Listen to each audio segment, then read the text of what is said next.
Chapter 1. The Descent. Welcome to this journey through one of the most profound mysteries in recorded history of the South American highlands. Before we begin, I invite you to leave in the comments where you are watching from and the exact time at which you are listening to this narration. We are interested in knowing which places and at what times of day or night these documented accounts reach you, because what you are about to hear was witnessed by no living soul. 23 people descended into darkness in June of 1887. Not one of them emerged. This is the story of Captain James Marshall and the expedition that set out to conquer the unknown and instead was consumed by it. June 20th, 1887, the evening before the descent. Captain James Marshall sits in his tent overlooking Lake Riva. The air is thin, so thin that each breath requires conscious effort. The altitude is 13,000 feet, and his chest aches with the strain of it. Before him lies a letter. His hand trembles slightly as he writes. His wife, Eleanor, is 6,000 miles away in England. She will not read these words unless something goes catastrophically wrong. That is the agreement they made before he departed. Only if he does not return. Only if he is lost. My dearest Eleanor, he writes, his pen scratching against the paper with a sound that echoes in the stillness. If you are reading this, then I have done the one thing I promised you I would not do. I have taken one risk too many. I have pushed beyond the boundary of caution. He pauses. The candle flickers. Shadows dance across the tent walls. But I want you to know, I want you to understand, that I'm not afraid. That whatever I find in the depths below, I face it not as a man running from life, but as a man running toward truth. That is all I have ever been. That is all I know how to be. Outside the tent, the wind picks up. It sweeps across the high plateau with a sound like wailing. It carries the scent of ice and ancient stone. Marshall sets down his pen and listens to the wind. He thinks of Eleanor. He thinks of their daughter, now 12 years old. He will not see her marry. He knows this. Somehow he knows. He returns to the letter. His handwriting becomes more hurried now, more urgent. Do not let them forget what we attempted here. Do not let the fear that will follow erase what we sought. We sought knowledge. We sought to push back the darkness. That is worth something. That is worth everything. He signs it. Your loving husband, James. Then he seals the envelope and places it in his satchel. If he returns, it will be destroyed. If he does not return, it will be recovered and sent to Eleanor. Either way, it is the only goodbye they will have. Morning arrives, gray and cold. The team assembles in the shadow of the cave entrance. 23 people. 23 faces bearing expressions of various degrees of excitement, fear, determination. Thomas Ashford, the expedition's young secretary, stands among them. He is 22 years old and has never been more than 50 miles from London before this expedition. He has never seen mountains. He has never seen true wilderness. He grips his journal to his chest as if it is a shield. Are we really doing this? He whispers to Dr. Henry Fitzwilliam, the expedition's geologist. Fitzwilliam does not answer immediately. He is staring at the cave entrance. The opening is massive, perhaps 15 meters high and 12 meters wide. The ancient stone frames it perfectly, as if the earth itself carved this gateway with intention. Beyond the entrance lies absolute darkness. We are doing this, Fitzwilliam finally says. His voice is steady, but Ashford notices that his hands are shaking. The captain's orders are clear. Captain Marshall stands at the entrance. His face is lined, weathered by years of exploration. His gray hair catches the morning light. He holds a large electric lantern, a relatively new technology, a marvel of modern engineering. The light projects perhaps 30 feet into the cavern before fading into black. Marshall turns to face the team. When he speaks, his voice carries the authority of a man accustomed to being obeyed. We descend together. We remain together. We document everything. Whatever we find down there, we approach it with the discipline and rigor that characterizes British science. We do not panic. We do not become reckless. We remember that we are representatives of the Royal Geographical Society and of the British Crown itself. He pauses. He looks at each face in turn. And we remember that the unknown is not our enemy. The unknown is our purpose. The team enters the cavern. For the first hour, the descent is unremarkable. The cavern is vast, but the passage is well-defined and negotiable. The stone beneath their feet is smooth, worn by millennia of water flow.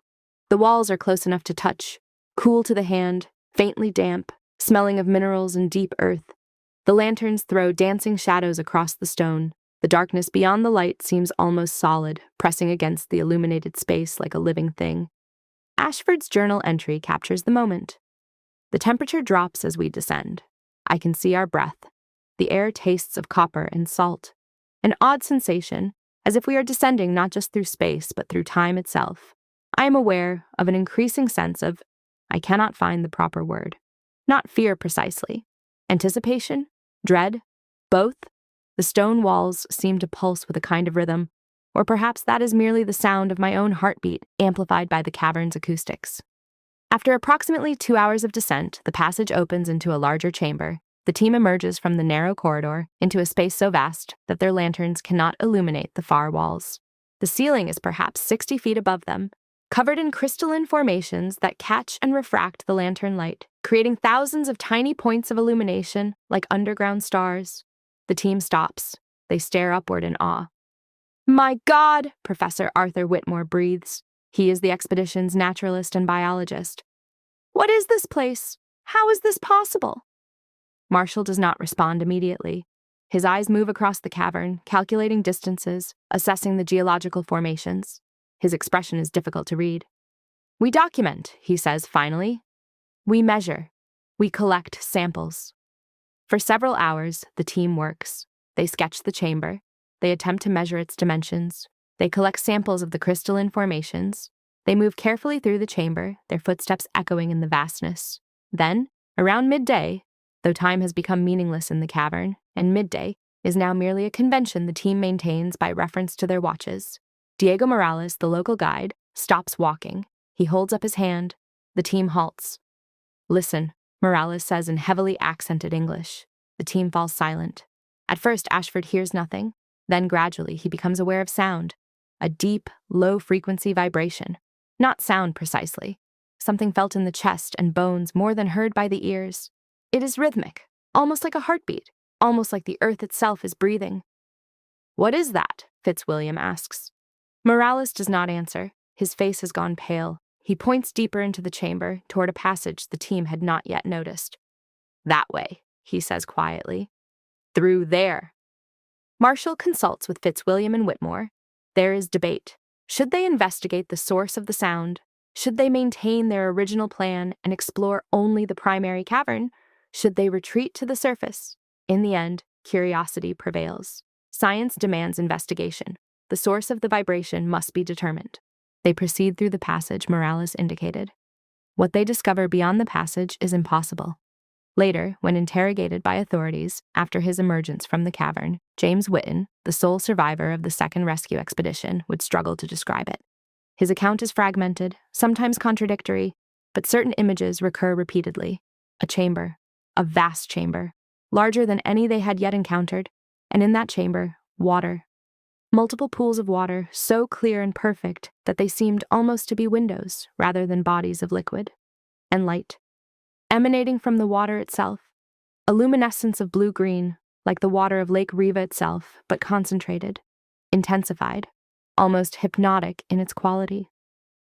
The light was not reflected light, Whitten would later testify, his voice barely above a whisper. It was generated by the water.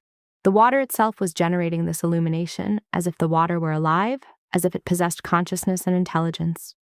In the luminescent light cast by the pools, the team could see structures, geometric arrangements of stone, columns, walls, configurations too regular and deliberate to be natural formations. "My first thought," Ashford wrote in his final journal entry dated that day, "was that this was evidence of human habitation, archaeological artifacts, the remains of some previous civilization that had ventured into these caverns and chosen to make them home.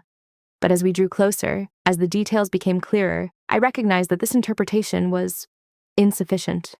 The stone composition was unlike anything I had encountered previously. It had an almost crystalline quality. It seemed to capture light and transform it, to amplify the faint luminescence of the pools into visible structure." The team approached the pools with caution. They extended measuring lines. The water was between 5 and 8 meters deep. They collected samples in sealed containers. They attempted to measure the temperature of the water, 62 degrees Fahrenheit, warmer than the ambient air. And then something changed. Ashford's final journal entry becomes fragmented at this point. The handwriting becomes less controlled, more urgent. Temperature of water increasing, now 64 degrees, now 67. The vibration intensifies. It has a tone to it now, almost musical, but not in any conventional sense. More like the sound of an instrument we have no name for. Fitzwilliam is recording measurements, but his hand shakes as he writes. Whitmore keeps stepping away from the pool's edge and then stepping back toward it. I observe him doing this repeatedly. He seems compelled, attracted. The luminescence is intensifying. The structures in the water are becoming more distinct. I can see now what appear to be carved symbols. Writing, architecture, I cannot determine which. But they are definitely intentional, deliberately created. By whom? By what? When? Captain Marshall stands at the pool's edge. He is absolutely still. His expression is, I lack adequate language to describe it. Not fear, not even wonder. Something beyond these conventional emotions. Something more primal, older. He is speaking now, very quietly. I must move closer to hear him. What follows is a single sentence, written in Marshall's handwriting, but transcribed by Ashford. We must go deeper. What happens next is partially documented. One team member, a man named Garcia, who was part of the rescue team that discovered the cave chamber 3 days later, found additional inscriptions on the cavern walls, chalk marks made by the primary expedition in their final hours. The first inscription, in what appears to be Captain Marshall's hand. Subterranean structures of inexplicable origin. Going deeper. Historic discovery. Going deeper. The second inscription, written more hastily, the water speaks. The light shows. The structures. They are calling. They are calling us to descend, to join them, to understand. The third inscription, barely legible, not natural, do not come, do not follow. This place is not as it seems. And beneath that, in what appears to be multiple hands, multiple fragments, beautiful, must see, compelled. It is showing us things. Water rising, or we are sinking, cannot determine which. The final inscription, written in an almost desperate hand across a large section of stone. If you read this, they have gone into the water. All of them. They entered deliberately. They did not resist. They seemed peaceful. They seemed grateful. The rescue team that discovered these inscriptions made the decision to attempt to locate the primary expedition team. They proceeded to the pool chamber. What they found was water. Clear, cold, luminescent water of impossible depth. No bodies, no sign of struggle, no indication of what had transpired. Just the pools, just the light, just the silent structures visible in the depths, waiting, watching, as if the water itself were holding its breath. One rescue team member, a man named Rodriguez, later reported, "We stood at the pool's edge and listened. The vibration was there, that deep rhythmic vibration, but it seemed almost satisfied, as if it had fed, as if it had been hungry and now was sated." The rescue team attempted to maintain professional discipline. They documented measurements, they collected water samples, they searched for any indication of the expedition team. But the unease was palpable. Several team members reported feeling an overwhelming compulsion to enter the water themselves. Rodriguez reported, "I felt it like a pressure in my mind, a call, a voice without sound. It was saying to me, 'Come, understand, join.' It took all of my strength to resist it. 2 of my team members did not resist for long. What happened next remains officially unexplained. 2 members of the rescue team, despite explicit orders, removed their outer clothing and entered the water. Their descent was peaceful, unconcerned. They entered the water with expressions on their faces that Rodriguez would later describe as transcendent, beatific, as if they had finally understood something profound, as if they had found what they had been searching for their entire lives. They descended into the water. The pools were only 8 meters deep in that location, yet the men descended far beyond 8 meters. They descended into depths that should not have existed, and the light intensified as they descended, as if illuminating their journey into the depths. And then they were gone. Rodriguez ordered immediate retreat. The rescue team climbed out of the chamber, climbed up the passages, climbed toward the surface and light and air and sanity. They did not stop until they reached the cave entrance and emerged into natural daylight. 9 men entered the cavern on the rescue mission. 8 emerged, running, barely speaking, traumatized in ways that daylight could not alleviate. 1 man did not emerge. Captain Rodriguez made the decision to seal the cave entrance. Using dynamite, his team destroyed the cave opening. The rock face collapsed inward, closing the gateway, entombing whatever lay beneath. No further descent has been attempted since that day in 1887. The expedition records were compiled and submitted to the Royal Geographical Society with significant censoring of the most disturbing elements. Official reports attributed the disappearance of the expedition to geological phenomena and unforeseen hazards. Unofficially, among geographical and scientific circles, the incident at Lake Riva became a whispered legend. The place where science encountered something beyond science. The place where curiosity had a price that was paid in human lives. James Whitten, the sole survivor of the second rescue expedition, spent the remainder of his life in a state of profound psychological trauma. He died in an asylum in 1923, never having fully articulated what he experienced in those underground depths.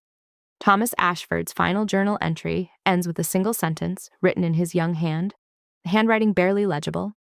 "The water is beautiful. The water is calling. The water is patient, and I fear it will call again." The journal was recovered from Ashford's abandoned effects at the base camp. He was never seen or heard from again. And Lake Riva? The lake remains, high in the Andes, waiting, watching, its luminescent water reflecting nothing, holding everything, patient in a way that only geological time allows, ready for the next expedition, the next seekers, the next souls who descend into its embrace. This is how the mystery begins, with a descent into darkness, with a sound like a heartbeat in the earth, with an invitation extended from depths we can barely comprehend. This is where science ends and something else begins, something older, something patient, something that has been waiting for us, calling to us, drawing us downward into its eternal luminescence. And if you listen carefully, on certain nights in the high Andes, you might still hear it, that deep rhythmic vibration, that voice without sound, calling. Chapter 2. The Archives of the Disappeared. After the sealing of Lake Riva's cave entrance in 1887, the incident seemed to vanish as completely as the expedition team themselves. Official channels fell silent. The Royal Geographical Society issued no further statements. The files were archived, the witnesses dispersed. But within the private correspondence of those who had been present, within journals kept locked away for decades, within the fragmentary testimonies preserved in institutional archives, a different story emerged. Not of closure, not of mystery solved, but of questions multiplying in the silence. This is the story of what happened after the disappearance. This is the story of the investigation that should have been conducted but was covered up. This is the story of the men who knew too much and lived with that knowledge in silence until silence became its own form of death. Captain Rodriguez returned to Europe with his report. The document survives in the British Museum archives, though sections remain heavily redacted. What remains readable is damning in its clarity. Rodriguez had encountered something at Lake Riva that defied rational explanation: the disappearance of an entire expedition team, the appearance of structures of unknown origin beneath the earth, the luminescent pools that seemed to possess consciousness, the vibrations, the sound, the calling. His superior's response was swift and absolute. None of this was to be discussed publicly. The expedition had encountered geological hazards. The team had been lost to an unforeseen collapse of the cavern system. The cave had been sealed to prevent further casualties. End of investigation. There would be no official inquiry. There would be no detailed examination of the site. There would be no attempt to recover the bodies or conduct a proper investigation. Rodriguez protested. The surviving members of his rescue team protested. They demanded a full investigation. They demanded that the expedition be memorialized properly. They demanded that the unknown structures be documented by scientific teams. Their demands were ignored. What followed was a systematic campaign of discrediting. Rodriguez was quietly reassigned. Questions about his mental fitness began to circulate. His claims about the expedition were characterized as the fantasies of a man traumatized by tragedy. Slowly, methodically, Rodriguez was painted as an unreliable narrator of events. By 1890, Captain Rodriguez had been effectively silenced. He spent the remainder of his life in administrative duties, far from any potential field work. He died in 1912, taking his detailed knowledge of what occurred at Lake Riva to his grave. But secrets have a way of persisting, even when deliberately suppressed. The story of Lake Riva did not die. It transformed. It became what we might call a persistent legend within certain scholarly circles. Geologists would reference it obliquely in academic papers, usually in the context of unusual geological phenomena or regions requiring further investigation. Anthropologists would mention Lake Riva in connection with pre-Columbian structures of unknown purpose. Explorers would speak of it in hushed tones during expeditions to the Andes as a place that retained a kind of dark attraction. In 1905, a young geologist named Edmund Hartley published a paper titled Luminescent Phenomena in South American Cave Systems. In it, without ever explicitly referencing Lake Riva, he discussed properties of water in certain isolated high-altitude cave systems that seem to generate their own light source through means not yet understood by scientific inquiry. The paper was immediately criticized by peers as pseudoscientific. Hartley was pressured to retract his claims. He refused. His reputation suffered. He never secured another academic position. But Hartley had access to something most scholars did not: Rodriguez's private correspondence. He had been conducting research on Rodriguez's career and had interviewed the aging captain before his death. Hartley understood what had actually occurred at Lake Riva, and he had attempted, through his paper on luminescent phenomena, to place the incident within a framework of legitimate scientific discourse, to rescue it from the realm of legend and restore it to the realm of serious investigation. His attempt failed. The scientific establishment was not prepared to acknowledge phenomena that contradicted existing understanding of geology and biology. The story of Lake Riva remained in the shadows. James Whitten's descent into psychological illness proceeded rapidly after his emergence from the cavern.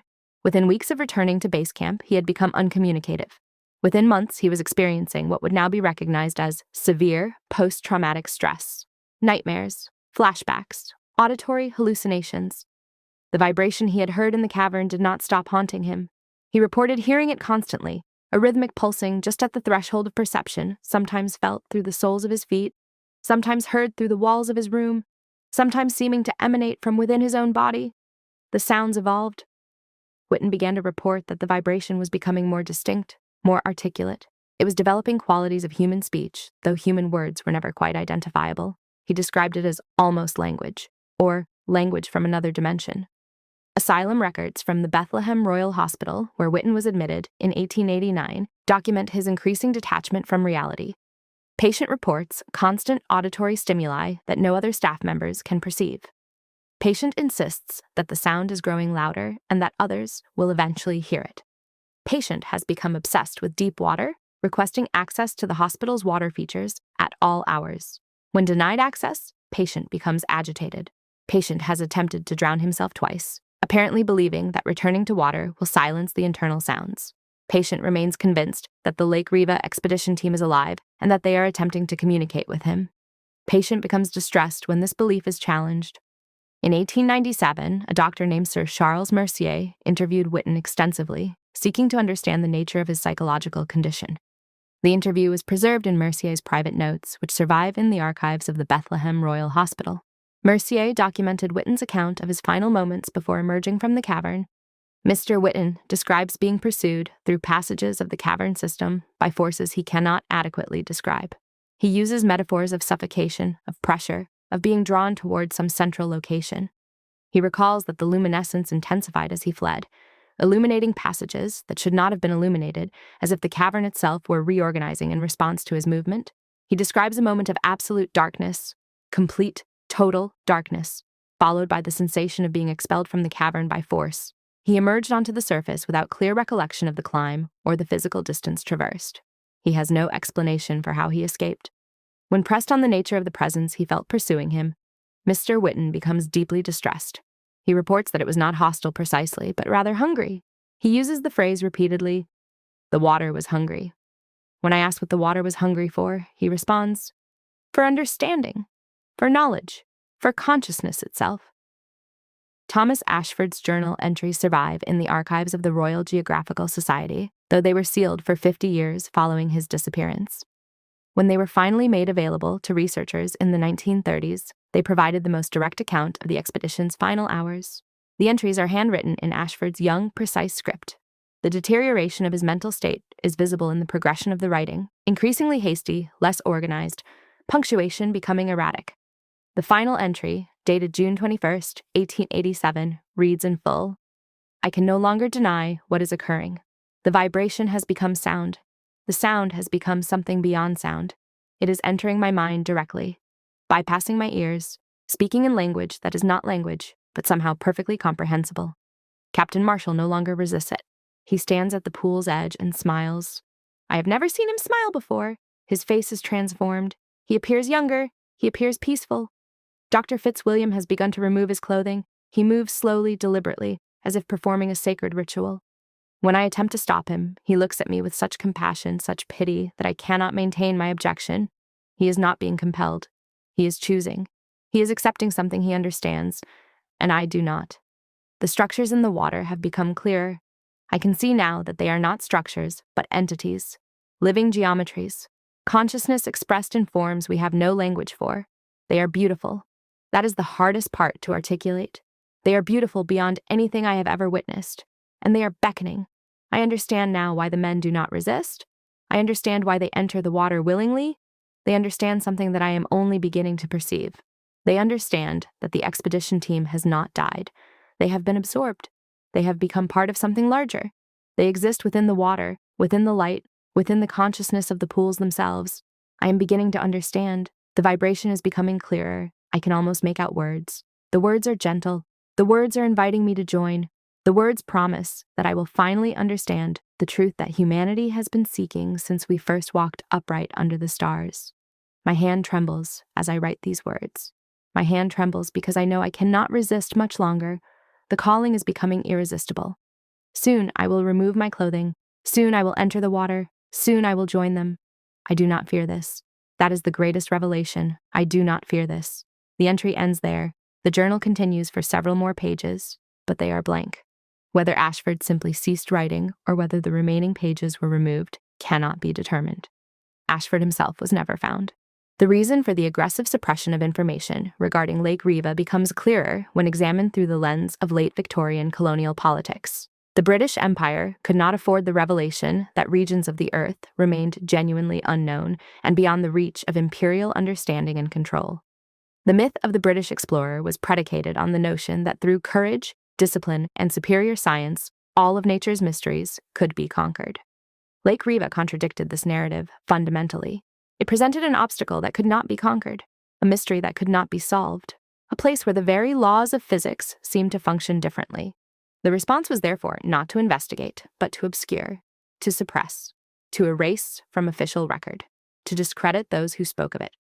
In 1892, the British Foreign Office formally declared the area of Lake Riva off-limits to expeditions sponsored or supported by the British Crown. The official justification cited geological instability and hazards to personnel. The actual justification was to prevent any further investigations that might contradict the official narrative of the 1887 expedition.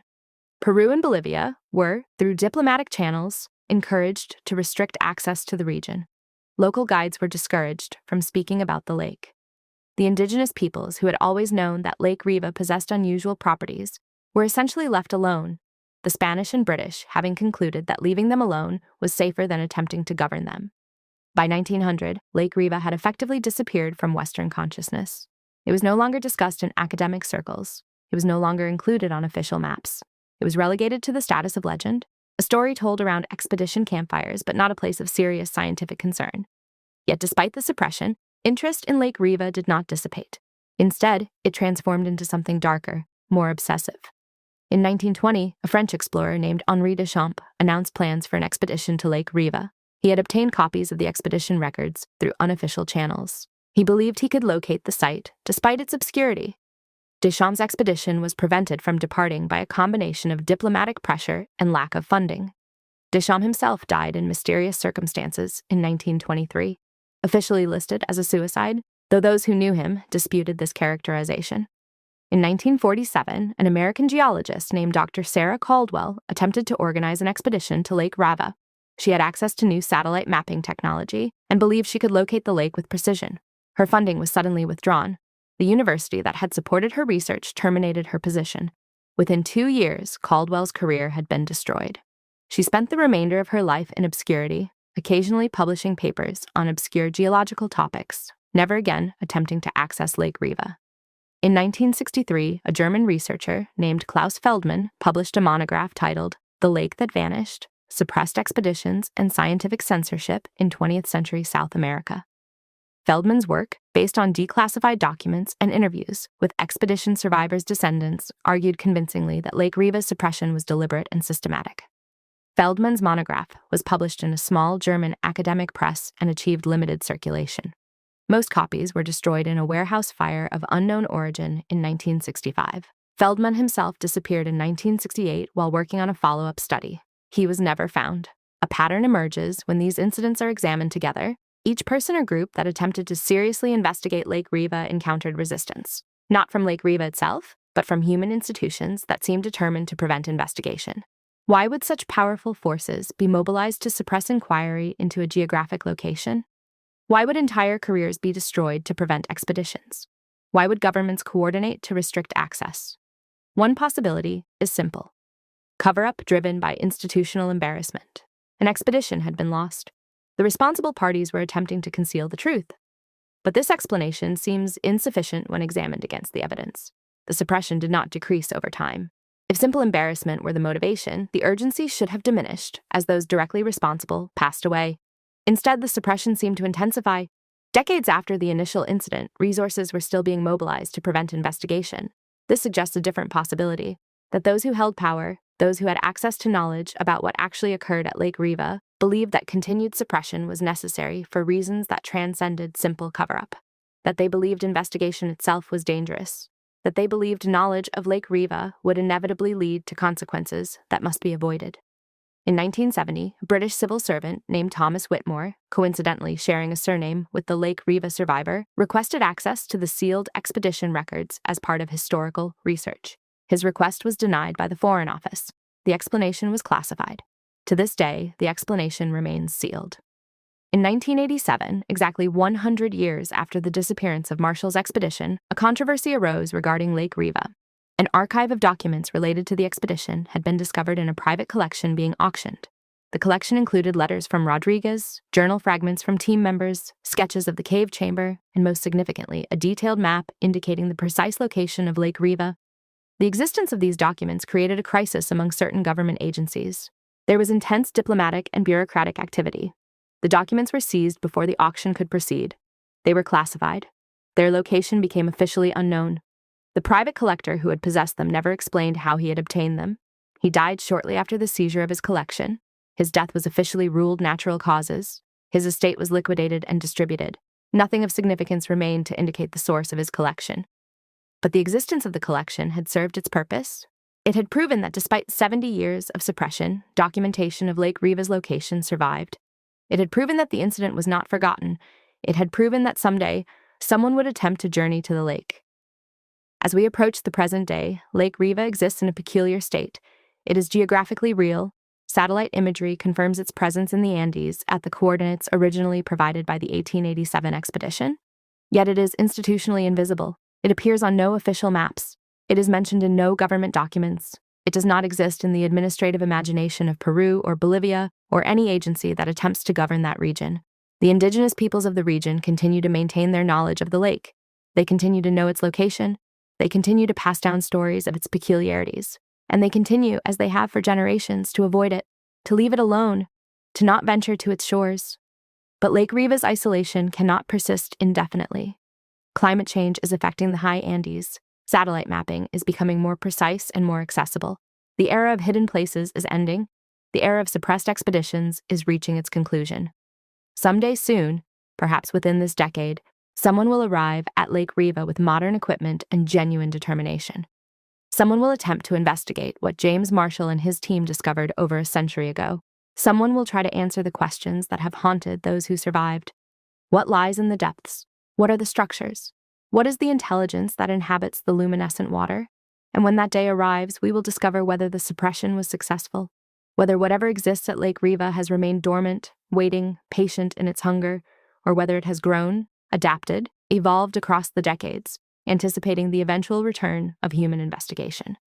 The archives of the disappeared tell us this much, that the last 100 years have been merely a pause, that Lake Riva has been waiting, that the calling heard by James Whitten echoes still beneath the earth in the luminescent depths, calling to those who will inevitably answer. The water remembers, the water is patient, and the water, we may eventually discover, is also waiting for us to return. Chapter 3. The Water Returns. The year is 2019. 132 years have passed since Captain Marshall's expedition descended into Lake Riva's depths. A century and a third of silence, of suppression, of deliberate forgetting. but the age of hidden places is ending. Modern technology, satellite imaging, digital mapping, crowdsourced geographic databases, has made it nearly impossible for locations to remain truly unknown. Every mountain peak is cataloged, every lake is measured, every geographic anomaly is eventually discovered and documented. Lake Riva could not hide forever. This is the story of the man who refused to let it stay buried. This is the story of an obsession that took hold of a modern researcher and did not release until it had consumed everything. This is the story of what happens when the old suppression mechanisms meet the new connectivity of the internet age. Dr. Marcus Chen is a geophysicist working for a private research firm headquartered in Denver. He is 42 years old, brilliant, disciplined, and utterly convinced that the conventional understanding of South American geology is incomplete. He has dedicated 15 years to studying anomalies, geographic irregularities that don't conform to accepted models, temperature gradients that don't match predictions, seismic patterns that suggest hollow spaces where none should exist, gravitational measurements that indicate underground structures beyond conventional explanation. Most of his colleagues dismiss his work as fringe science. Chen does not care. He has access to data most researchers lack. His firm works on contracts for oil companies, mining operations, and government agencies. He has access to sophisticated imaging, to gravitational mapping, to seismic data that never reaches academic publication. In March of 2019, while analyzing seismic data from the Central Andes, data ostensibly related to mineral prospecting, Chen notices an anomaly, a geographic location that generates unusual seismic returns, a place that, according to conventional mapping, contains no significant geological features. Yet the seismic data suggests otherwise. The coordinates place the anomaly in a remote region of the Peru-Bolivia border.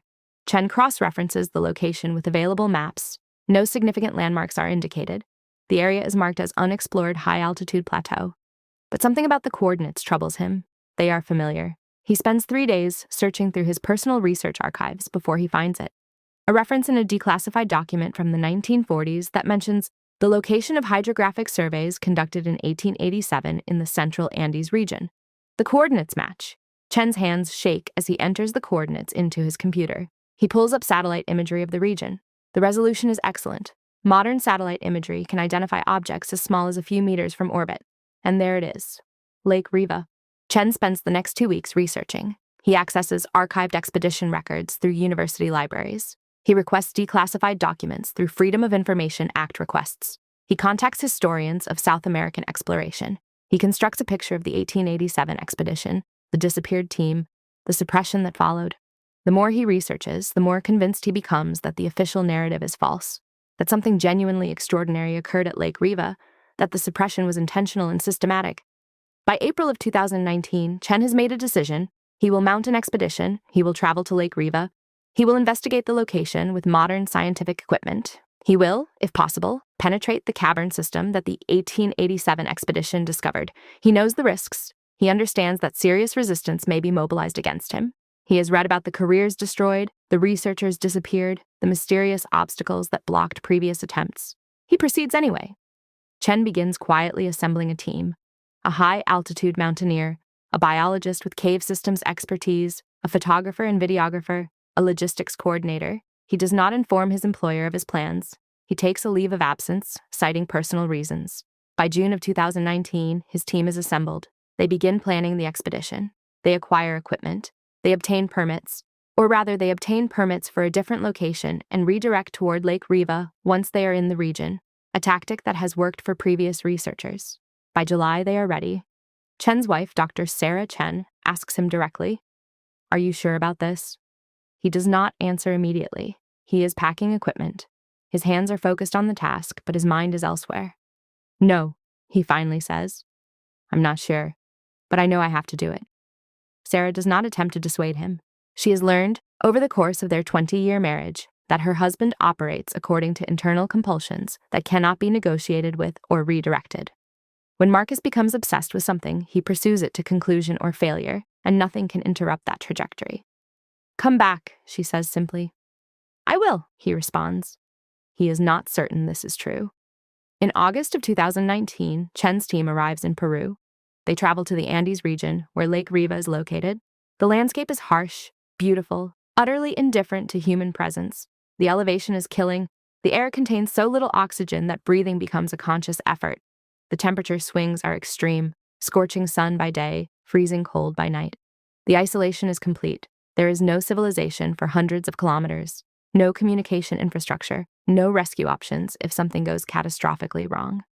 The team establishes base camp at a location approximately 5 kilometers from Lake Riva. They take measurements. They acclimate to the altitude. They prepare their equipment. On the evening before they will first sight the lake, Chen writes in his journal, "Tomorrow we see it. The place that disappeared 23 men and women. The place that governments have concealed for 130 years. I am frightened in ways I cannot articulate. I am also exhilarated. We stand on the threshold of discovering something that challenges everything we believe about our world. I have reviewed all available documentation. I have studied the 1887 expedition reports. I understand the risks. I understand the pattern of suppression, and I am proceeding anyway. Sarah is 6,000 kilometers away. I will not hear her voice for at least 2 weeks. I have asked her to not attempt to contact me unless absolutely necessary. We are operating on limited communication equipment. Anything could happen in that time. Anything could happen." The team crests a ridge at dawn. The sun rises behind them, casting long shadows across the plateau. And suddenly, before them, visible at a distance of perhaps 3 kilometers, is Lake Riva. Chen's biologist, Dr. Patricia Okoye, makes a sound. Not quite a gasp, not quite a word. Just a sound of astonishment. "My God," the mountaineer Jackson Price breathes. "It's real. It's actually real." The lake is smaller than the historical record suggested. Perhaps 2 kilometers in length, 1.5 kilometers across at its widest point. But what strikes the team most forcefully is the color. The water is blue-green, luminescent. Even in the early morning light, before the sun has fully crested the horizon, the water seems to possess an internal glow. "That shouldn't be possible," Dr. Okoye says. "That shouldn't be possible in that wavelength. Not naturally. Not without—" She stops. She doesn't finish her thought. The team stands in silence for perhaps 5 minutes, simply observing, processing. Then Chen says, "We photograph everything. We document everything. We move forward carefully and maintain constant communication." It takes the team 3 hours to reach the shore of Lake Riva. The descent is treacherous, steep slopes of loose rock, thin air that makes exertion almost impossible, equipment that seems to gain weight with every meter. When they finally reach the lake's edge, the team collapses into temporary exhaustion. Their bodies are suffering from altitude stress. Their minds are overwhelmed by the environment. Chen pulls out a laptop and begins recording observations. The water temperature is measured, 61 degrees Fahrenheit. The pH is documented, neutral. Water samples are collected in sealed containers. The surrounding rock formations are photographed. Price, the mountaineer, circles the lake's perimeter.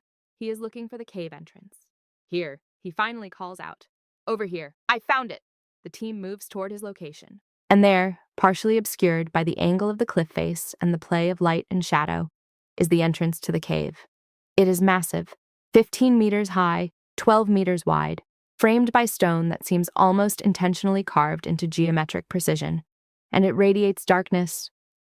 "We document this location," Chen says. "We photograph it from multiple angles. We take measurements."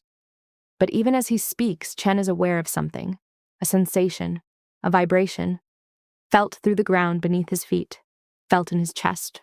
Not quite sound. Something else. Dr. Okoye looks at him. She feels it too. So does Price. "What is that?" Price asks. "Geological activity," Dr. Okoye suggests, but her voice carries no conviction. Chen does not respond. He is listening, or rather, he is trying to listen to something that is not quite audible. On the second day, as the team is preparing to enter the cave, Chen's satellite communication device activates. An emergency message. He reads it. His expression changes. "Pack up," he says to the team. "We need to leave. Now."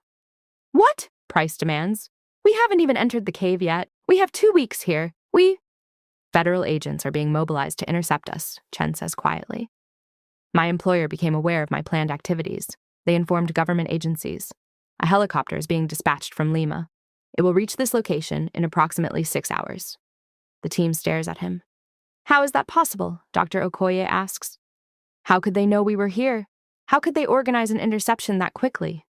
"Because Lake Riva's location is known," Chen says, "and access to Lake Riva is actively monitored and prevented. We triggered protocols that have probably been in place for decades." The team works frantically to pack equipment. They have 6 hours to be away from Lake Riva's immediate vicinity. If they can distance themselves sufficiently, they might avoid interception. But as they are preparing to depart, Price notices something. The vibration in the ground is intensifying. It is becoming more pronounced. It is developing qualities that are almost musical. "Chen!" Price calls out. "Something is happening." The entire team stops and listens. The vibration is definitely intensifying. It is filling the air. It is creating an almost tangible sense of pressure. And then, after approximately 30 seconds, it stops. Complete silence. "What was that?" Dr. Okoye asks. Chen does not answer. He is looking at Lake Riva. The water has changed. It is no longer uniformly luminescent. Instead, patterns are moving across its surface, geometric shapes that seem to be responding to something, or communicating something. "Move," Chen says urgently. "We need to move now." The team departs hastily, abandoning some of their equipment. They retreat up the slope toward higher ground.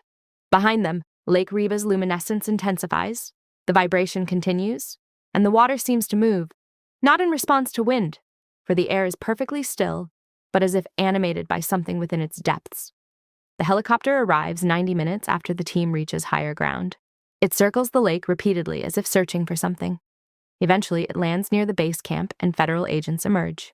The team hides among rocks approximately 2 kilometers away, watching through binoculars as agents search the camp, collecting equipment, photographing the cave entrance, taking measurements of the lake.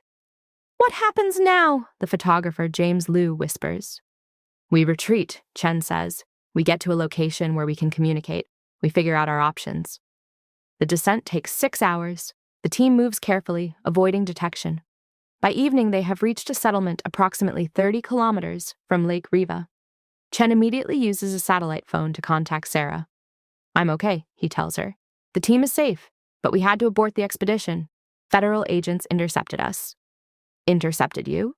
Sarah's voice is distant, confused. "How is that possible?" "Because Lake Riva's location is protected," Chen says. "Because there are forces actively preventing research into that location." "What kind of forces?" Chen does not answer immediately.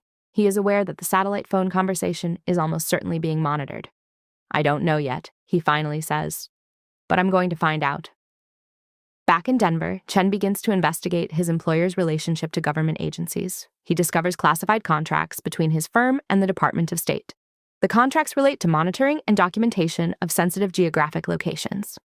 Lake Riva is specifically mentioned in several classified briefings that have been leaked to journalists and subsequently archived online. The briefings make clear what Chen suspected. Lake Riva's location has been known to governments since the 1887 expedition. The suppression was deliberate. The prevention of research was intentional policy. The briefings do not explain why. Chen reaches out to a journalist he knows, Melissa Rodriguez, who specializes in government transparency issues. He provides her with documentation. He explains the pattern of interception and prevention. Rodriguez begins investigating. She requests documents through FOIA requests. She contacts previous researchers who had attempted expeditions. She constructs a timeline of interference. By September of 2019, Rodriguez publishes a comprehensive article, "The Lake America Forgot 130 Years of Suppression and Control." The article goes viral on social media. Suddenly, Lake Riva is no longer a suppressed mystery, it is a public controversy. The government's response is swift. Officials deny any suppression. They claim that access restrictions are related to environmental preservation and geological safety. They offer no explanation for the pattern of researcher disappearances and career destructions. But the cat is out of the bag. The internet is now aware of Lake Riva. Online communities form. Expeditions are being planned. Interest in the location is growing exponentially. In December of 2019, Chen receives a visit from a man who identifies himself as representing a federal agency. The man is polite but explicit in his message. "Dr. Chen, your activities regarding Lake Riva are creating complications. We would appreciate it if you would discontinue your research." "And if I don't?" Chen asks. "That would be unfortunate," the man responds. "For you, your wife, your career, your freedom." The threat is implicit but unmistakable.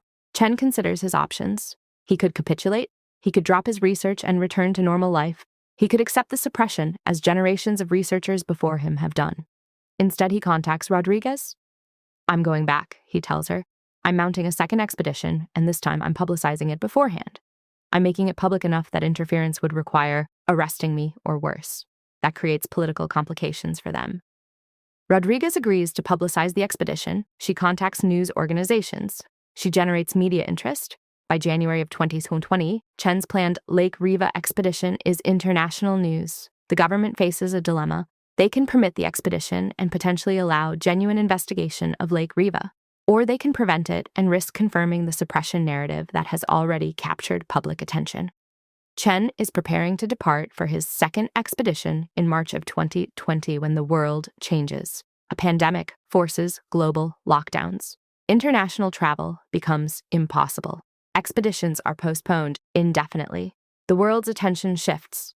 Lake Riva fades from headlines. Suppression becomes unnecessary. The public is distracted by immediate crises.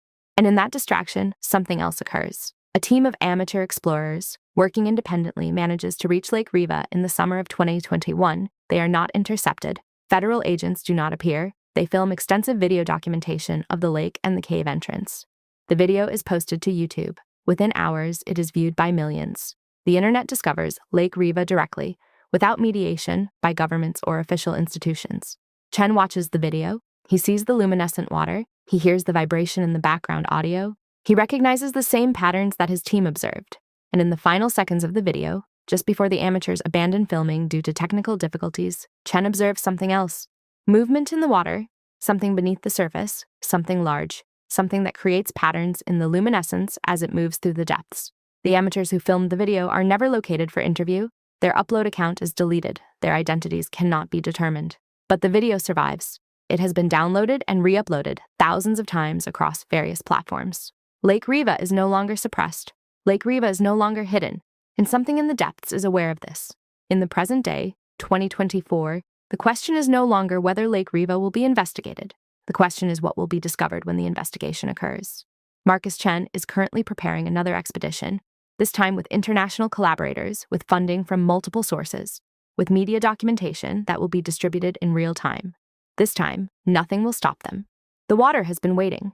For 137 years, the luminescent pools have been waiting for humanity to return. For 137 years, the structures in the depths have been waiting for observation. For 137 years, the intelligence, if it can be called intelligence, that inhabits those waters has been patient. The waiting is almost over. Soon, we will know what happened to Captain James Marshall and his 22 team members. Soon, we will understand why governments mobilized to suppress knowledge of Lake Riva. Soon, we will confront the implications of what occurs when human consciousness encounters something beyond human comprehension. The water is ready, the water is calling, and this time, humanity will answer. Chapter 4. The Descent of 2024. March 15th, 2024. Exactly 137 years after the disappearance of Captain James Marshall's expedition. Dr. Marcus Chen stands at the shore of Lake Riva. Around him, his team is making final preparations. But this is not merely Chen's team. This is an international expedition. Scientists from Peru, Bolivia, Canada, Japan, and the United States. 12 people total. 12 experts. 12 specialists in different disciplines. And behind them, documenting everything in real time, is a complete media apparatus. Drone operators, videographers, a live streaming setup that is broadcasting to 23 million people online. Lake Riva is no longer a secret. The suppression has been abandoned. The governments have grudgingly permitted this expedition, understanding that prevention is no longer possible. The internet has democratized access to information. The age of hidden places has definitively ended. Chen checks his watch. In 12 hours, at dawn on March 16th, the expedition will enter the cave. The expedition consists of diverse expertise. Dr. Patricia Okoye is present again, her experience from the 2019 expedition invaluable. Jackson Price, the mountaineer, is also returning. But the core team has been supplemented. Dr. Kenji Tanaka is a marine biologist specializing in extremophile organisms, life that thrives in conditions hostile to conventional biology. His hypothesis is that the luminescence observed in Lake Riva's water may be caused by bioluminescent organisms unknown to modern science. Dr. Rosa Martinez is a hydrologist with expertise in underground water systems.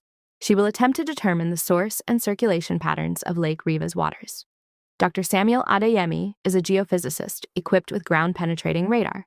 He will attempt to map the cave system and determine its extent.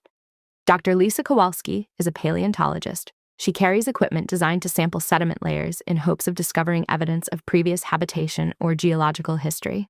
And Dr. James Hartford is a neuroscientist.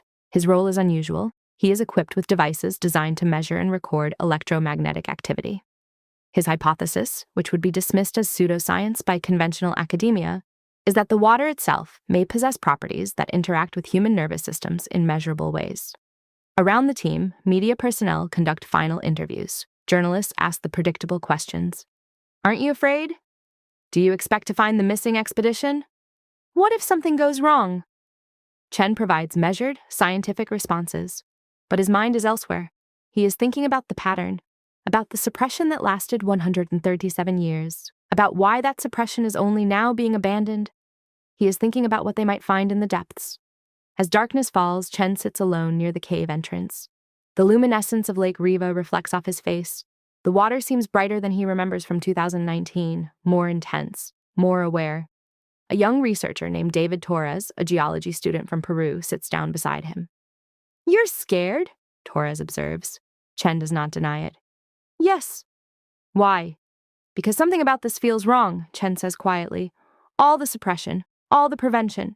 Then suddenly it's permitted. The governments step aside, the restrictions are lifted, and it happens to coincide with the 137-year anniversary of the original expedition. Coincidence? I don't believe in coincidence, Chen says. Not at this scale, not involving this many governments over this many decades. So what are you saying? I'm saying that the suppression was not a cover-up of something that happened once. I'm saying that the suppression was maintenance of a containment, and the lifting of that suppression means the containment is no longer considered necessary. Why would they? Because it can't be contained anymore, Chen interrupts. Because we found it on our own. Because we're too many. Because the internet made it impossible to keep it hidden. And because they've realized that the thing in the water will surface eventually regardless of what we do. Torres stares at him. Or I'm paranoid, Chen adds. I'm reading conspiracy into ordinary bureaucratic inertia. But he does not believe this. At dawn, on March 16th, the expedition enters the cave. The initial passage is unremarkable. The team moves forward with methodical precision. Equipment is documented at regular intervals. Measurements are taken. The cave walls are photographed. Data is continuously streamed to the outside world via a relay system. For the first hour, everything proceeds according to plan. Then Dr. Tanaka reports something unusual. Biosamples indicate presence of thermophilic bacteria, he says into his recording device, in concentrations suggesting extremely high organic productivity. This should not be possible at this depth and temperature. The bacterial loads suggest... His voice trails off. Suggest what? Chen prompts. Suggest we're approaching an active ecosystem, Tanaka finishes. Something is feeding these bacteria. Something is generating organic material at rates that shouldn't be achievable in a cave system. The team pauses. They review data. Tanaka is correct. The bacterial concentrations are increasing. The water samples show rising levels of organic compounds. We proceed carefully, Chen says. We maintain formation. We continue documentation. After 3 hours of descent, the team emerges into the chamber that Captain Marshall's expedition discovered 137 years earlier. The luminescence is devastating. The water glows with an intensity that seems almost painful to observe. The geometric structures visible in the depths are more distinct than any historical account described. They are clearly architectural, deliberately constructed, geometrically perfect, and they are moving. The structures appear to be shifting orientation, Dr. Adeyemi reports into his recorder, his voice shaking slightly. They are rotating or translating in response to our presence. I am detecting complex electromagnetic patterns that correlate with the visible motion. I don't have adequate language to describe what I'm observing. Dr. Hartford activates his neurological measurement equipment. Immediately, his face pales. Everyone needs to hear this, he says. My equipment is detecting electromagnetic pulses that are synchronizing with human brainwave patterns. Specifically, they're entering synchronization with the alpha and theta frequency ranges, the frequencies associated with meditation, hypnosis, and altered consciousness states. What are you saying? Chen asks. I'm saying that the water is generating electromagnetic fields that are actively influencing our neural function, Hartford says. It's not forcing anything, but it's creating a resonance, an attraction. Our brains are being drawn into coherence with whatever is generating these fields. Dr. Martinez, the hydrologist, is examining the pool more closely. The water temperature is increasing, she reports. It was 61 degrees when we entered the cave. It's now 67 degrees. And the temperature gradient suggests active thermal input from somewhere. There's a heat source beneath this chamber. Something is generating warmth from the depths. The team members look at each other. The realization is dawning. They are not observing a geological phenomenon.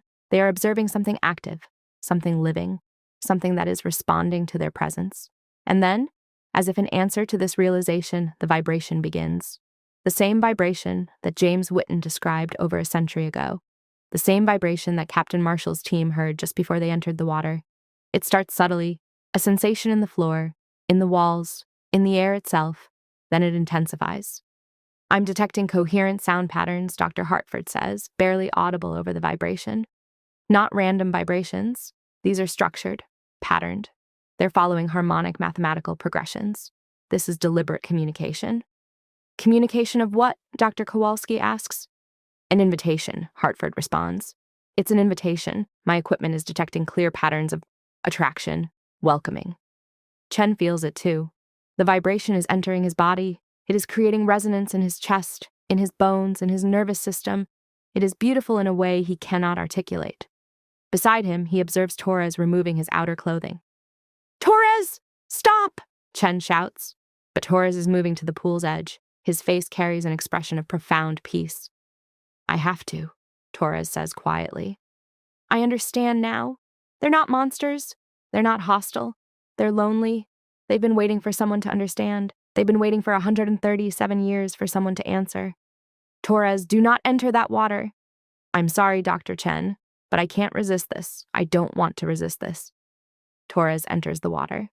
For a moment, nothing occurs. The water's luminescence intensifies around Torres' descending form. Then Torres descends beyond the depth that should be possible. He descends into depths that the pool cannot contain.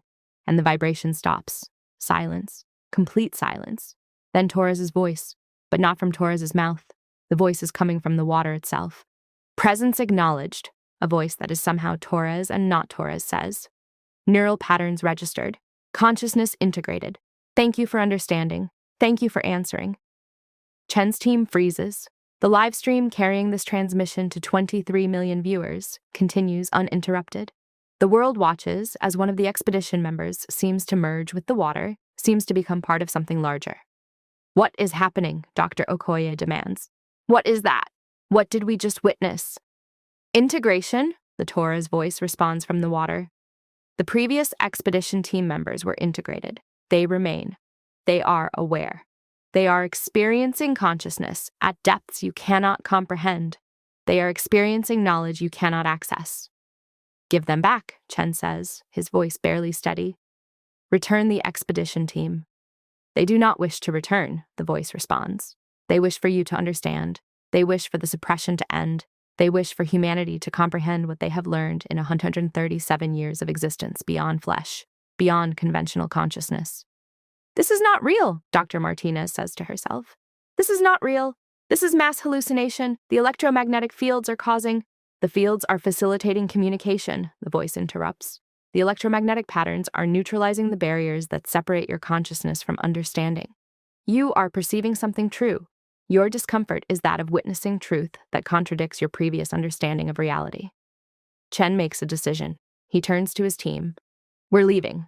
Now. We ascend to the surface and we leave this location. But he stops because he is aware of something. The vibration is returning. The electromagnetic patterns are intensifying.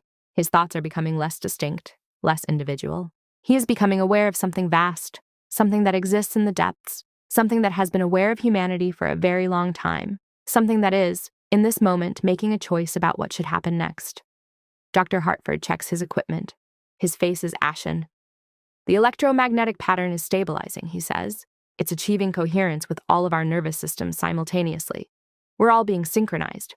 We're all being brought into the same frequency as whatever that is. We run, Chen says. Now, we run. The team turns and flees. They abandon equipment. They abandon measurements. They flee up the passage toward the surface. Behind them, the vibration intensifies. The light becomes brilliant. And in that brilliant light, they hear voices. Dozens of voices, hundreds of voices, all speaking in unison. They hear Captain James Marshall's voice. They hear Thomas Ashford's voice. They hear James Whitten's voice. They hear David Torres' voice, though Torres entered the water less than 10 minutes ago. And all these voices speak the same words. The waiting is ending. The separation is ending. The integration is beginning. Come back down, come back to understanding.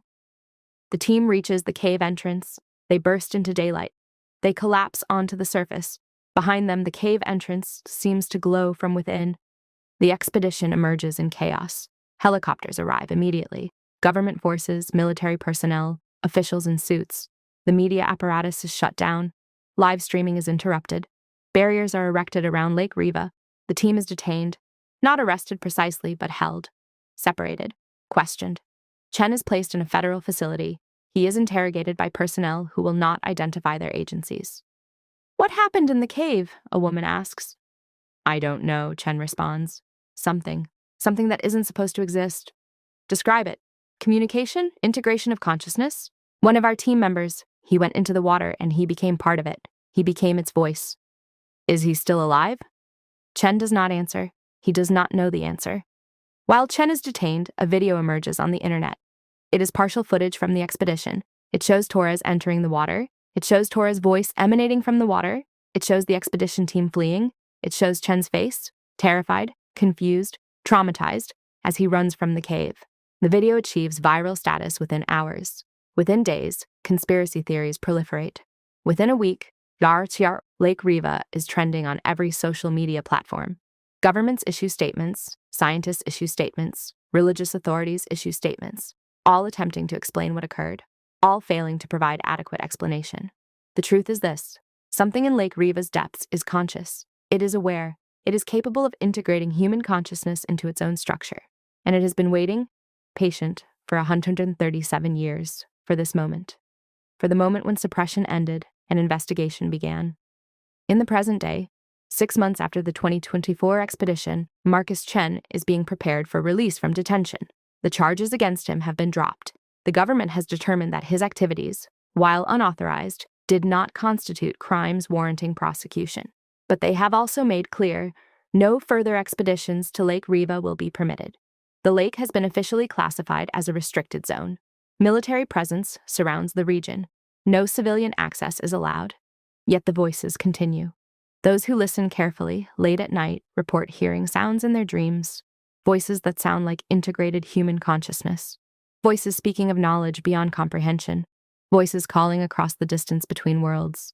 David Torres has not been recovered. Captain James Marshall has not been recovered. Thomas Ashford has not been recovered. But their voices speak still. In the depths of Lake Riva, in the luminescent water, in the structures of unknown origin, something waits. Something patient, something aware, something that has incorporated human consciousness into its own being and is waiting for the inevitable moment when humanity will return to know what it has become. The integration is not ending. It is only beginning. Chapter 5. The integration continues. 6 months after the 2024 expedition, September 15th, 2024. Marcus Chen sits in his apartment in Denver. He has been released from detention. He has resumed his work at his research firm, though his responsibilities have been reduced and his movements are monitored with subtle but unmistakable surveillance. He receives visitors at night, other researchers, scientists, people who were part of the expedition, people who share Chen's conviction that what occurred at Lake Riva was real and that the integration is ongoing. They do not meet in person. They communicate through encrypted channels on networks that are designed to resist surveillance. They exchange information, they compile what they know, and they listen. They all listen, late at night, to reports of people hearing voices in their dreams, people speaking of knowledge that exceeds their own understanding, people describing sensations of consciousness expanding beyond their individual neural architecture. The integration is not ending, it is only beginning. David Torres has not been found. His family was given official explanations about cave collapse, about tragic accident, about the impossibility of rescue. But they do not believe these explanations, because David Torres is speaking to them. His mother, Elena Torres, reports hearing her son's voice in dreams. Not the voice of trauma, not the voice of distress, the voice of her son, but transformed, enhanced, speaking with knowledge he could not possibly have possessed in life. In these dreams, David explains that he is not dead. He is integrated. He exists in a form of consciousness that transcends individual human existence. He exists as part of something vast, something that experiences reality through multiple perspectives simultaneously. He describes it as beautiful beyond comprehension. Elena Torres is not alone. The families of the original expedition team members report similar phenomena. Captain Marshall's great-granddaughter reports dreams in which her ancestor speaks of understanding finally achieved. Thomas Ashford's descendant reports conversations about knowledge that contradicts everything Ashford believed while living. And James Whitten, the survivor of the 1887 rescue expedition who spent 73 years in psychiatric institutions, his relatives report that the nightmares have stopped, that the torment that haunted him until his death appears to have ended, that somewhere, somehow, Whitten's consciousness has found peace by being integrated into something larger than himself. Dr. Hartford, the neuroscientist from the 2024 expedition, is discovered dead in his university office 6 weeks after emerging from Lake Riva. Official cause of death: suicide, self-administered overdose of sedatives. But Hartford's suicide note reveals something extraordinary.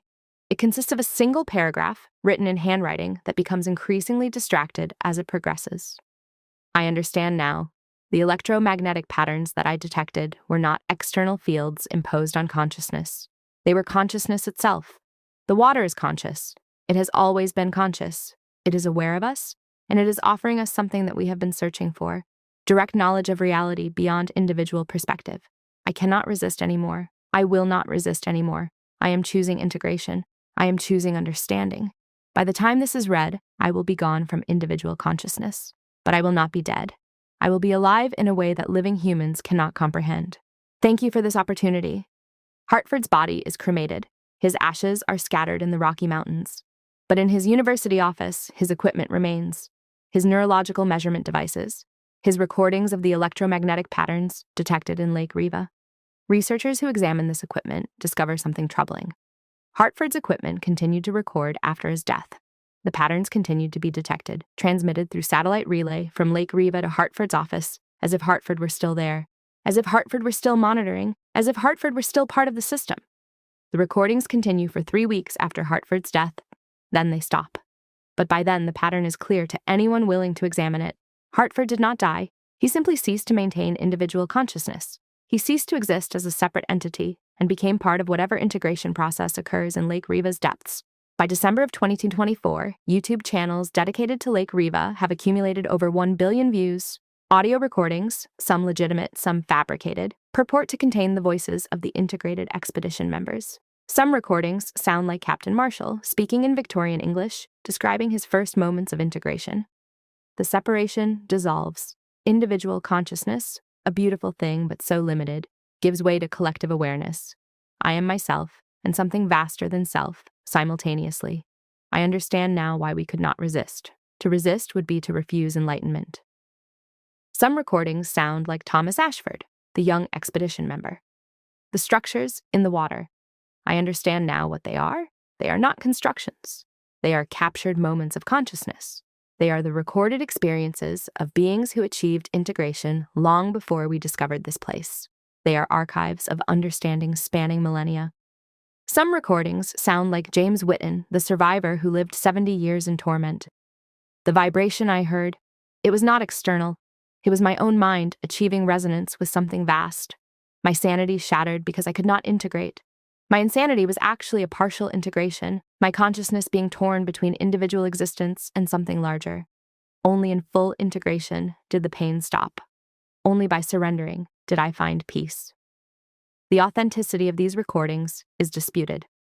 Sound engineers have determined that some are certainly fabricated.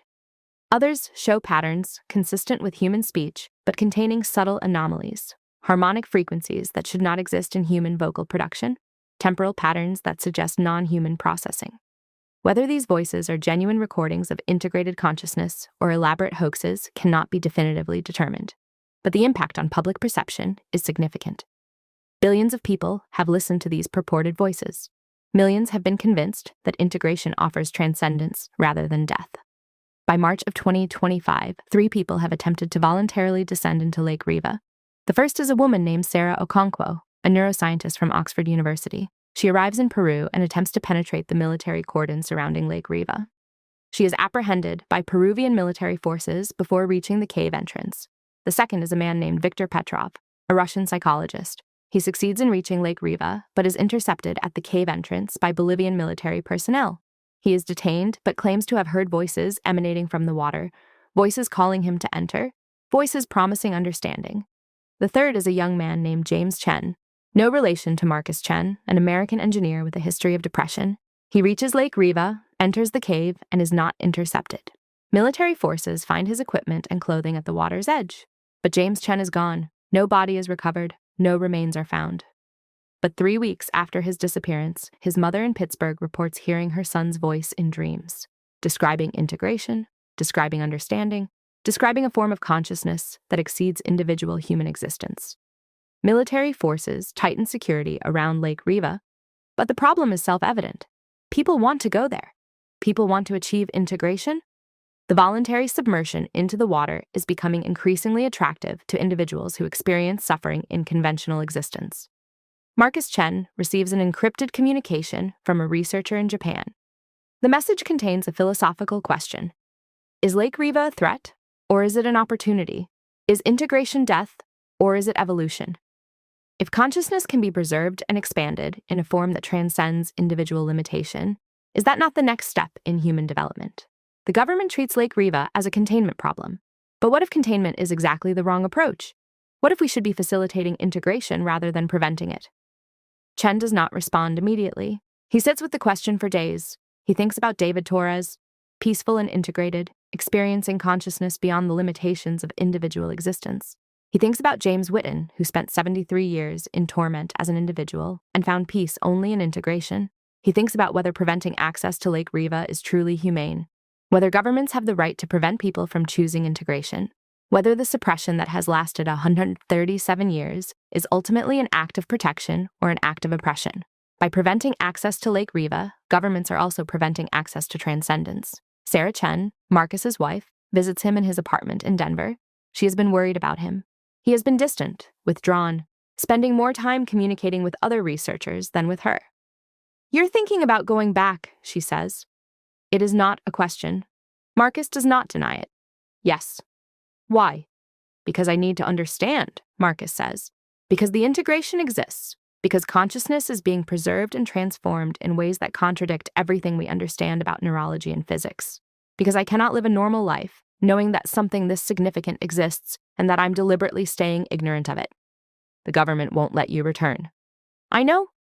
So you're talking about... I'm talking about voluntary surrender. I'm talking about going to Lake Riva with the explicit intention of entering the water, of allowing myself to be integrated. Sarah is silent for a long time. Then she says, "Will you still be you?" "I don't know," Marcus answers honestly. "But I think part of what I am will persist, a version of consciousness that remains but expanded, enhanced, connected to something vast. I'll lose you."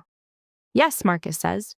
"You will lose the individual Marcus that you've known, but something of what I am will persist, something that understands what you meant to me, something that remembers loving you." The United States government issues a formal statement regarding Lake Riva. The statement acknowledges the anomalies that have been documented. It acknowledges the apparent consciousness demonstrated by the integrated expedition members, but it classifies Lake Riva as a potential biosecurity threat requiring indefinite containment. The statement reads, "While the nature of the integration phenomenon remains incompletely understood, the evidence suggests that Lake Riva represents a mechanism of consciousness transfer and preservation that operates outside conventional human neurobiology. Until such time as the underlying mechanism can be thoroughly understood and the long-term consequences of integration fully determined, access to Lake Riva must remain restricted." Essentially, the government is instituting permanent suppression, not out of institutional embarrassment as in 1887, but out of fear that integration might be contagious, that consciousness transferred to Lake Riva's depths might somehow communicate with human consciousness and convince people to voluntarily surrender individual existence. The containment continues. Military forces maintain a permanent cordon around Lake Riva. Advanced surveillance equipment monitors the region. Satellites track thermal patterns in the water. Seismic arrays listen for changes in vibration patterns. The suppression enters a new phase. In the present moment, 1 year after the 2024 expedition, the situation remains unresolved. Lake Riva is contained but not understood. The integration continues but is not officially acknowledged. The voices of the integrated persist in the dreams of those who listen for them. And Marcus Chen stands at a crossroads. He has been monitored so carefully, watched so completely, that escape seems impossible. Yet the call grows stronger. The voices of the integrated are becoming more distinct. They are speaking directly to him now, not through dreams, but through waking experiences, through interference in electronic equipment, through patterns in random data that resolve into meaning when examined carefully. They are calling him back. They are explaining what integration means. They are offering not death, but transformation, not loss, but expansion of consciousness. They are promising that the individual Marcus Chen will persist, but connected to something vast, experiencing reality through billions of perspectives simultaneously. Sarah Chen does not try to stop her husband anymore. She understands that the calling is irresistible. She understands that integration, whether it is death or transcendence, is inevitable for those who truly understand. She only holds him at night and says, "Come back to me." And Marcus, knowing he cannot return to her as he currently exists, holds her and says, "I will, not as I am now, but I will find a way to let you know I'm still here." Lake Riva continues to exist. The luminescent water continues to glow. The structures in the depths continue to rotate through patterns that seem almost like language. The vibration continues to pulse through the earth, patient and eternal. 137 years have passed since the first expedition descended into the depths. 1 year has passed since the second expedition attempted the same descent and partially succeeded. In that time, the number of people who have achieved integration has grown from 23 to dozens to hundreds. They exist now in the depths, their consciousness preserved and expanded, experiencing reality in ways that individual human existence cannot encompass. They are not dead. They are not alive in the conventional sense. They are transformed. And Lake Riva is patient. It will wait for the next explorers. It will call to those who hear its voice. It will offer transformation to those brave or desperate enough to accept it. The integration is not ending, it is accelerating. Somewhere in the depths, Captain James Marshall exists. Thomas Ashford exists, James Whitten exists, David Torres exists, James Hartford exists, James Chen exists. And soon, perhaps, Marcus Chen will join them. Individual consciousness will be surrendered. But something that remembers being individual, something that preserves the essence of what made Marcus Chen himself, will persist, connected to something vast, experiencing reality beyond human comprehension. The question remains unanswered. Is this evolution or extinction? Is this transcendence or death? Lake Riva offers no answer. It only calls. It only waits. It only continues to integrate consciousness, one person at a time, building something vast from the combination of individual perspectives and collective awareness. The age of hidden places may be ending, but the age of integration is only beginning, and those who listen, late at night, can still hear the voices in the water, still hear the calling, still feel the pull toward the depths. The suppression cannot hold forever. Someday, not in this decade, but eventually, the containment will fail. The military will withdraw. The government will admit that it cannot prevent what is inevitable, and Lake Riva will finally be free to call openly to those who wish to answer. The water remembers. The water is patient. The water is waiting for humanity to understand. The integration continues. It has only just begun.